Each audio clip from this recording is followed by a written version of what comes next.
जय श्री राम दोस्तों। सतयुग में जब असुरों के द्वारा देवताओं पर आक्रमण किया जा रहा था और देवता उनसे पराजित हो रहे थे, तब सभी महर्षि दधीचि से सहायता मांगने के लिए गए। महर्षि दधीचि ने देवताओं की सहायता के उद्देश्य से अपनी हड्डियों का दान ले दिया। उनकी हड्डियों से विश्वकर्मा जी ने एक वज्र और 3 शक्तिशाली धनुषों का निर्माण किया। उन धनुषों में से एक था पिनाक धनुष, जो उन्होंने भगवान शिव को दिया था। अन्य 2 धनुषों के नाम थे गांडी और सारंग। उस समय मिथिला के राजा देवव्रत थे, जो भगवान शिव के बहुत बड़े भक्त थे। भगवान शिव ने उनकी भक्ति से प्रसन्न होकर यह धनुष उन्हें उपहार स्वरूप दे दिया। राजा देवव्रत जनक जी के पूर्वज थे, जिसके फलस्वरूप यह धनुष जनक के पास आया। महर्षि दधीचि की हड्डियों से बने होने के कारण ये बहुत ही शक्तिशाली धनुष था, जिसका निर्माण असुरों के नाश के उद्देश्य से किया गया था। ये अत्यंत विशाल धनुष था, जिसे हर कोई उठा भी नहीं सकता था। कहते हैं कि इसे माता सीता के स्वयंवर में करीब 5000 लोग उठाकर लाए थे। जब राजा जनक के पास वो धनुष था तो उसे कोई भी उठा नहीं पाता था, लेकिन माता सीता खेल खेल में उसे उठा लेती थी।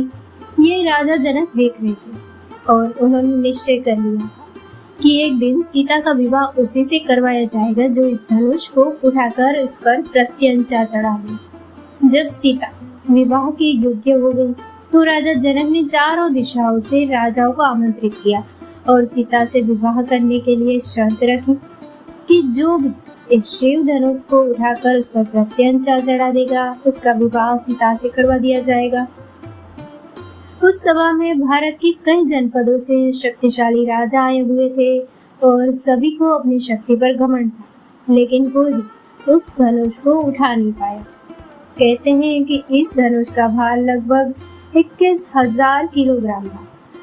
और उसी सभा में अयोध्या के दोनों राजकुमार भगवान श्री राम और लक्ष्मण अपने गुरु विश्वामित्र जी के साथ आए हुए थे।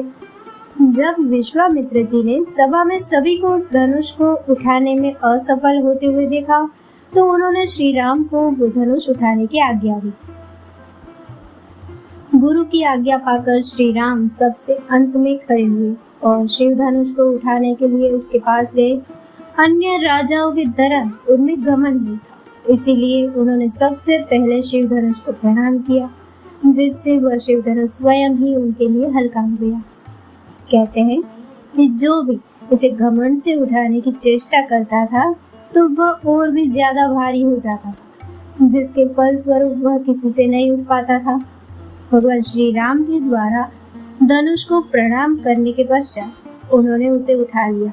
वो स्वामी तुलसीदास जी द्वारा रचित रामचरितमानस में लिखा है कि भगवान श्री राम ने कब उस धनुष को पकड़ा, कब उसे उठाया और कब उस पर प्रत्यंचा चढ़ाने लगे, ये कोई ध्यान से देख तक नहीं पाया, क्योंकि यह उन्होंने बहुत तेज गति से किया था।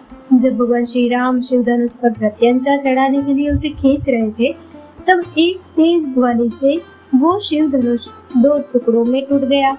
धनुष के टूटने की आवाज इतनी ज्यादा तेज थी कि यह चारों दिशाओं में फैल गई और दूर पर्वत पर बैठकर साधना कर रहे भगवान परशुराम के कानों में भी पड़ी।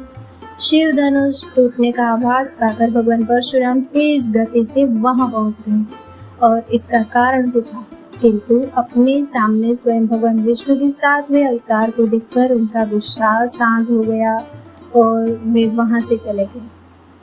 रामायण में शिव धनुष के टूटने के बाद इसका उल्लेख नहीं मिलता है। कहते हैं कि इसके बाद ये स्वयं ही वहां से लुप्त हो गया था और भगवान शिव के पास चला गया था।